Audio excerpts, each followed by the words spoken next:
Welcome to our comparison of two popular countertop ice makers, the Silonn ice maker and the Countertop ice maker. Both machines are designed for convenience and efficiency, producing ice quickly for your home, parties, or camping trips. In this video, we will dive into their features, performance, and value to help you decide which one is right for you. Let's get started. When it comes to pricing, the Silonn ice maker is priced at $109, while the Countertop ice maker is more budget-friendly at $69.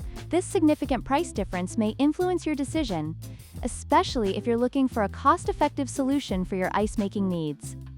In terms of power consumption, the Silonn ice maker operates at 160 watts, which is significantly higher than the Countertop ice maker's 88 watts. This means that the Countertop ice maker is not only more energy efficient, but also more cost-effective in the long run, especially for frequent use.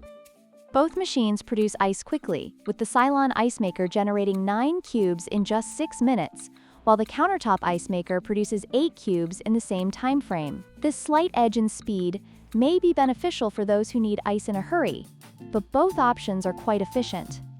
In conclusion, both the Silonn ice maker and the Countertop ice maker offer great features for ice production. The Silonn is a bit pricier, but offers faster ice production, while the Countertop ice maker is more energy efficient and budget-friendly. Depending on your needs and preferences, either could be a great addition to your kitchen or camping gear. Don't forget to like, share, and subscribe for more comparisons and reviews.